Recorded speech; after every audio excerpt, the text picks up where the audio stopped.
அதிகாரம் 23வது வசனத்தை நீங்க எடுத்தீங்கன்னா, நான் பல நேரத்தில் சொன்ன அந்த காரியம் என்னாகும்? 6:23 வேகமாக. நீ ஆரோனோடும் அவன் குமாரரோடும் சொல்ல வேண்டியது என்னவென்றால், அழகா சொல்றாரு, நீ இஸ்ரவேல் ஜனங்களை ஆசீர்வதிக்கணும். ஆனா உன் விருப்பத்தின்படி ஆசீர்வதிக்க கூடாது. அவர்களை பார்த்து சொல்ல வேண்டிய விதமாவது, நான் எப்படி என் ஜனங்களை பிளஸ் பண்ணணும்னு சொல்றனோ அப்படிதான் நீ பிளஸ் பண்ணணும் ஜனங்களை. என் ஜனங்களை நான் சொல்ற மாதிரி பிளஸ் பண்ணுங்க. ஹல்லேலூயா சொல்லுங்களேன், சத்தமா சொல்லுங்களேன். ஹல்லேலூயா. நான் சொல்ற மாதிரி என் ஜனங்களை பிளஸ் பண்ணு. ஆரோன் யாருங்க?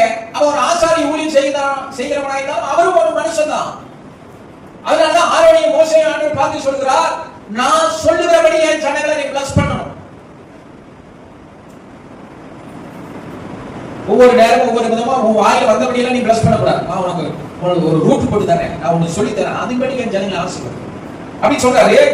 கர்த்தர் உன்னை ஆசீர்வதித்து உன்னை காக்க கடவார். கர்த்தர் தம்முடைய முகத்தை உன்மேல் பிரசன்னமாக்கி பிரகாசிக்க பண்ணி உன்மேல் கிருபையாக இருக்க கடவார். கர்த்தர் தம்முடைய முகத்தை உன்மேல் பிரசன்னமாக்கி உனக்கு சமாதானம் கட்டளையிட கடவார். இவ்விதமாய் அவர்கள் என் நாமத்தை இஸ்ரவேல் புத்திரர் மேல் கூற கடவார்கள். அப்பொழுது நான் அவர்களை ஆசீர்வதிப்பேன் என்று சொன்னார். அப்போ ஜனங்களை ஆசீர்வதிக்க வேண்டிய விதத்தை சொல்லிக் கொடுத்து, அதே போல என் ஜனங்களை ஆசீர்வதின்னு சொல்றாரு. ஏன் என்று சொன்னால், ஜனங்களின் மேலே கர்த்தர் அளவில்லாத பிரியத்தை வைத்திருக்கிறார். ஹல்லேலூயா. கர்த்தரால் தெரிந்து கொள்ளப்பட்ட ஜனமே, தேவனை ஆராதிக்கிற ஜனமே, கர்த்தர் உன்மேல் பிரியமாய் இருக்கிறார் என்பதை நீ முதல்ல மறந்துவிட்டார். ஹல்லேலூயா. சத்தமா சொல்லுங்க. ஹல்லேலூயா. தமது ஜனத்தை தேவன் எந்த அளவுக்கு நேசிக்கிறார், தன்னுடைய ஜீவனை கல்வாரி சிலுவையில் கொடுத்து மீட்கிற அளவுக்கு அவர்களை நேசித்திருக்கிறார். ஹல்லேலூயா. அவருடைய நேசம் அளவிட முடியாது.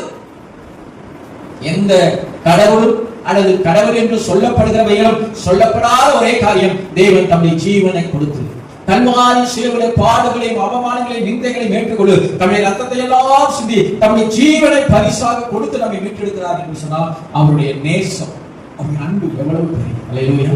அந்த அன்பை ஒரு நாள் கர்த்தருடைய பிள்ளைகள் என்ன செய்யக்கூடாது? இழந்து போய் விடவே கூடாது. ஹல்லேலூயா சொல்லுங்களேன், சத்தமா சொல்லுங்க. ஹல்லேலூயா.